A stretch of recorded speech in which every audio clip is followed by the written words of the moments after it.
किसान मित्रों नमस्कार। आप देख रहे हैं YouTube channel Nanotech complete agri knowledge. Bio fertilizers की वीडियो सीरीज का ये दूसरा वीडियो है 4.B।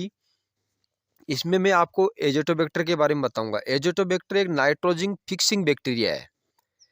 ये मिट्टी में और पौधों की जड़ों के पास में मुक्त अवस्था में पाया जाता है और ये मिट्टी द्वारा वातावरण से अवशोषित की गई जो नाइट्रोजन होती है और जो खेत में जो खाद डाली गई है उसमें उपलब्ध नाइट्रोजन है उसको ये एमोनियम में कन्वर्ट करके पौधों को उपलब्ध करवाता है।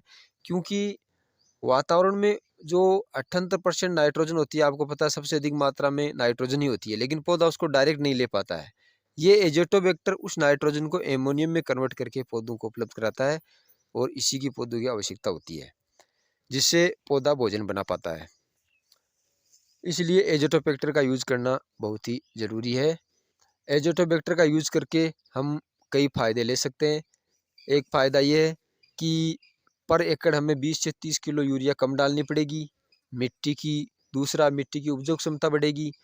तीसरा उत्पादन बढ़ेगा। इसलिए एजेटोबैक्टर का यूज दाल वाली फसलों को छोड़ करके लगभग सभी फसलों में करना चाहिए, जैसे धान, गेहूं, कपास, सरसों, गन्ना, गोभी, भिंडी यानी तरबूज, लगभग सभी फसलों में यूज कर सकते हैं। दाल वाली फसलों में इसका यूज नहीं करें। एजोटो और धान और गेहूं में इसका बहुत अधिक उपयोगी है ये। और इसको हम 3 तरह से यूज कर सकते हैं। पहला तरीका ये कि जैसे हम 1 एकड़ के लिए फसल बो रहे हैं तो इसको हम डायरेक्ट उस मिट्टी में बखेर के और फिर हम बुआई कर दें। इसके लिए पहले हमें उसे मल्टीप्लाई करना होगा। इसके लिए 25 किलो सड़ी गली गोबरी खाद या वर्मी कंपोस्ट को छायादार जगह पर रखकर उसमें गुड़, पानी और एजेटोबैक्टर तीनों को घोल बना करके और उस गोबर में उसको मिला लें और उसको 5-7 दिन के लिए ढक कर रख दें। और जब हम फसल की बुआई से पहले अंतिम जुताई करते हैं उस समय उसको बखेर करके और पुलाव जो कर दें उसमें, और फिर उसके बाद में बुआई कर दें।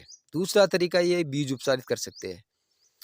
बीज को उपचारित करने के लिए पहले हमें उसका घोल बनाना है। वैसे ही गुड़ और पानी में और एजेटोबैक्टर मिला के घोल बना ले और उसको बीजों को उसमें भिगो करके और आधे घंटे के लिए उसको छायादार जगह पे सुखा ले और फिर तुरंत बुआई कर दे। तीसरा तरीका ये है कि वो फसलें जिसे हम पहले नर्सरी तैयार करते हैं और फिर उसके बाद में उनको लगाते हैं, जैसे प्याज है, तो उसको जब हम लगाते हैं तो उसकी जड़ों को ये पानी, गुड़ और इसके एजेटोबैक्टर का घोल बना करके उसमें इसको जड़ों को भिगो करके और फिर उसको लगा दें।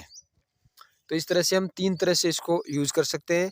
एजेटोबैक्टर का हर फसल में यूज करना चाहिए, दाल वाली फसलों को छोड़ करके।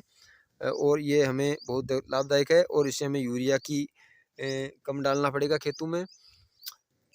यदि आपको ये वीडियो अच्छा लगे तो शेयर करें, लाइक करें, चैनल को सब्सक्राइब करें। धन्यवाद।